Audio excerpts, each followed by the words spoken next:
Hello guys, আসসালামু আলাইকুম। আশা করছি আপনারা সবাই অনেক ভালো আছেন। তো আমি অনেক ভালো আছি। তো ভিউয়ার্স, আপনারা এতক্ষণ স্ক্রিনে যে ভিডিওটি দেখতে পারলেন, এই ভিডিওটি এখন টিকটকে ট্রেন্ডিংয়ে রয়েছে এবং এই মিউজিকের উপর কিন্তু অনেকে অনেক রকম করে ভিডিও মেক করতেছে।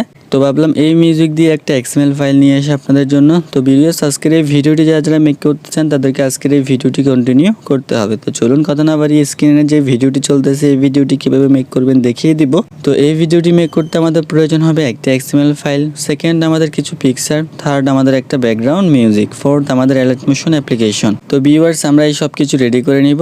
এরপর জাস্ট আমরা এখান থেকে ভিডিওটি ইজিলি মেক করতে পারবো। তো চলুন ভিডিওটি শুরু করি। তো ভিডিওটি শুরু করার আগে ছোট্ট একটি রিকোয়েস্ট, যারা এখনো আমাদের এই চ্যানেলটি সাবস্ক্রাইব করেন না তারা এখনই সাবস্ক্রাইব করে দিয়ে পাশে থাকা বেল আইকনটি অন করে দিবেন, যাতে এরকম নিত্য নতুন ভিডিও নোটিফিকেশন সবার আগে আপনার মোবাইল ফোনে পৌঁছে যায়। আর যারা অলরেডি সাবস্ক্রাইব করেছেন তাদেরকে জানাই থ্যাংক ইউ সো মাচ। তো চলুন শুরু করি। তো প্রথমেই আমরা চলে যাব এখান থেকে আমাদের গুগল ড্রাইভ অপশনে। তো আমি এখান থেকে ড্রাইভে চলে আসলাম। তো ড্রাইভে আসার পর আমাদের সামনে এরকম একটা ইন্টারফেস থাকবে। জাস্ট আমরা এখান থেকে উপরে কর্নারে 3 ডটে একটা ক্লিক করব। এরপর এখান থেকে আমরা রিসেন্ট অপশনে একটা ক্লিক করে দিব। তো এইবার আমরা এখান থেকে একেবারে উপরেই দেখতে পাবো new trend XML by IAT tech. Just আমরা এখান থেকে এই এক্সএমএল এর 3 ডটে একটা ক্লিক করে দিব। এরপর এখান থেকে সেন্ড এ কপি অপশনে একটা ক্লিক করে এখান থেকে আমরা Alightmotion উপরে একটা ক্লিক করলে এটা আমাদের Alightmotion এর মধ্যে ইম্পোর্ট হয়ে যাবে। তো যাদের এখানে Alightmotion অ্যাপসটি শো করে না তারা আমাকে আমাদের ফেসবুক পেজে নক করতে পারেন, অথবা আমি ডেসক্রিপশন বক্সে একটা ভিডিও দিয়ে দিয়েছি, দেখেন কিভাবে এক্সএমএল ফাইলটা আপনারা গুগল ড্রাইভে শেয়ার করবেন। তো আপনারা চাইলে ওই ভিডিওটি দেখে আসতে পারেন, তাহলে আপনারা এখান থেকে ইজিলি মেক করতে পারবেন। তো ভিউয়ার্স, এবার সরাসরি চলে যাব আমরা এখান থেকে আমাদের Alightmotion অ্যাপসের মধ্যে। তো আমি এখান থেকে Alightmotion অ্যাপসে চলে আসলাম। তো Alightmotion আসার পর আমাদের সামনে এরকম একটা ইন্টারফেস থাকবে। জাস্ট আমরা এখান থেকে এবার প্রজেক্ট অপশনে একটা টাচ করব।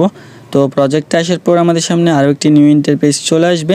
জাস্ট আমরা এখান থেকে এবার উপরে যে new trend XML by IAT tech লেখা আছে, জাস্ট আমরা এখান থেকে এই এক্সএমএল এর উপর একটা ক্লিক করে দিব। তাহলে আমাদের সামনে এরকম একটা ইন্টারফেস থাকবে। এরপর আমরা এখান থেকে 2 হাত দিয়ে স্ক্রিনটাকে একটু ছোট করে নিব। তো ভিউয়ার্স, এবার আমরা এখান থেকে নিচের দিকে চলে যাব। তো নিচে আসলে আমরা এখানে অনেকগুলা এক্সএমএল ফাইলের লেয়ার দেখতে পাবো। জাস্ট আমরা এখান থেকে এবার প্রথমেই যে রেড কালারের একটা লেয়ার দেখতে পারতেছেন গ্রুপ 1 লেখা, প্রথমে আমরা এই লেয়ারের উপর একটা ক্লিক করব। তো এই লেয়ার উপরে ক্লিক করার পর আমাদের সামনে এরকম একটা ইন্টারফেস থাকবে। তো জাস্ট আমরা এখান থেকে এডিট গ্রুপ এই অপশনে একটা ক্লিক করে দিব। তো এখানে ক্লিক করার পর আমাদের সামনে এরকম একটা ইন্টারফেস থাকবে। এরপর এখান থেকে আমরা এবার বাম দিকে একটু স্ক্রিনটাকে টাচ করব, তাহলে আমাদের এখানে অনেকগুলো লেয়ার চলে আসবে। এবার আমরা এখান থেকে প্রত্যেকটা লেয়ারের মধ্যে পিক্সেলগুলো অ্যাডজাস্ট করে নিব। তো আপনি কোন লেয়ারে কোন পিক্সেলটা অ্যাডজাস্ট করবেন এটা আপনাকে মনে রাখতে হবে। তো আপনি এখান থেকে দেখে 7টা লেয়ারের মধ্যে 7টা পিক অ্যাডজাস্ট করে দিবেন।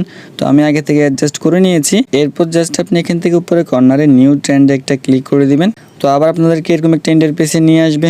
এরপর এখান থেকে আবারও নিচের দিকে যাবেন। তো এখানে যতগুলো লেয়ার দেখতেছেন প্রত্যেকটা লেয়ারের মধ্যে এরকম আপনাদেরকে পিক্সেলগুলো অ্যাডজাস্ট করে দিতে হবে প্রত্যেকটা লেয়ারের মধ্যে। তো এবার আমি এখান থেকে দ্বিতীয় লেয়ারে দেখিয়ে দিচ্ছি কীভাবে অ্যাডজাস্ট করবেন। তো আপনি এখান থেকে এবার দ্বিতীয় এই লেয়ারের উপরে একটা ক্লিক করে দিবেন। এরপর সেমভাবে আবার এখান থেকে এডিট গ্রুপ এই অপশনে একটা টাচ করবেন। এরপর আবার এখান থেকে বাম দিকে একটু স্ক্রিনটাকে টাচ করলে আবার এখানে আপনি 7টা লেয়ার দেখতে পাবেন। তো আপনি প্রথম 7টা লেয়ারের মধ্যে আবার সেমভাবে আগের লেয়ারে যে পিকটা অ্যাড করছেন এই লেয়ারও সেমভাবে সেই লেয়ারে সেই পিকটা অ্যাড করে দিবেন। তো ভিউয়ার্স, আবার এখান থেকে উপরে নিউ ট্রেন্ডে ক্লিক করবেন। এইভাবে আপনি এখান থেকে প্রত্যেকটি লেয়ারের মধ্যে পিক্সেলগুলো অ্যাডজাস্ট করে দিবেন। তো আপনি এটা আস্তে আস্তে প্রত্যেকটা পিক্সেল অ্যাডজাস্ট করে দেন। তো আমি যদি প্রত্যেকটা লেয়ারের মধ্যে দেখাতে যাই তাহলে আমার অনেক টাইম লেগে যাবে। তো আপনারা এটা করে নেন। এরপর জাস্ট আমাদের পিক্সেলগুলো অ্যাডজাস্ট করা কমপ্লিট হয়ে গেলে আমরা এখানের মধ্যে একটা ব্যাকগ্রাউন্ড মিউজিক অ্যাডজাস্ট করব। তো ব্যাকগ্রাউন্ড মিউজিক অ্যাডজাস্ট করার জন্য জাস্ট আমরা এখান থেকে ভিডিওর ফার্স্টে চলে আসব। এরপর এখান থেকে আমরা এবার কর্নারে প্লাস আইকনে একটা ক্লিক করব।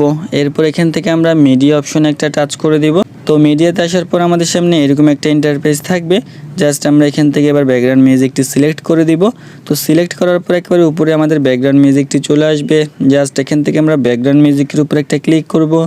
এরপর এখান থেকে আমরা উপরে কর্নারে 3 ডট অপশনে একটা ক্লিক করে দিব। এরপর এখান থেকে আমরা এক্সট্রাক্ট অডিও এই অপশনে একটা টাচ করে তাহলে আমাদের ভিডিও থেকে অডিওটা আলাদা হয়ে যাবে। এরপর এখান থেকে আমরা ভিডিওর উপরে একটা ক্লিক করে উপরে ডিলিট অপশনে একটা ক্লিক করে ডিলিট করে দিব। তাহলে আমাদের অডিও সাউন্ডটি এখানে অ্যাডজাস্ট হয়ে যাবে এবং ভিডিওটি এখান থেকে ডিলিট হয়ে যাবে। তো ভিউয়ার্স, আমাদের ভিডিওটি মেক করা কমপ্লিট হয়ে গিয়েছে। এবার সিম্পলি আমরা এখান থেকে ভিডিওটি সেভ করব। তো ভিডিওটি সেভ করার জন্য জাস্ট আমরা এখান থেকে উপরে কর্নার আইকনে একটা ক্লিক করব। এরপর এখান থেকে আমরা এক্সপোর্ট অপশনে একটা ক্লিক করলে ভিডিওটা আমাদের গ্যালারিতে এক্সপোর্টিং হয়ে যাবে। তো ভিউয়ার্স, এই ছিল আমাদের আজকের এই ভিডিও। আশা করি ভিডিওটি অনেক ভালো লেগেছে। যদিও ভিডিওটি মেক করতে একটু সময় লাগবে, তাও আপনারা সময় নিয়ে ভিডিওটি মেক করলে ভিডিওটি খুবই অস্থির হবে। তো ভিউয়ার্স, যদি ভিডিওটি ভালো লেগে থাকে তাহলে অবশ্যই একটি লাইক করে দিবেন আর কমেন্ট করে জানিয়ে দিবেন নেক্সটে কীরকম ভিডিও চান, আর ভিডিওটি অবশ্যই সবার কাছে শেয়ার করে দিবেন। তো ভিউয়ার্স, দেখা হচ্ছে নেক্সট ভিডিওতে। সবাই ভালো থাকবেন, সুস্থ থাকবেন। আল্লাহ হাফেজ।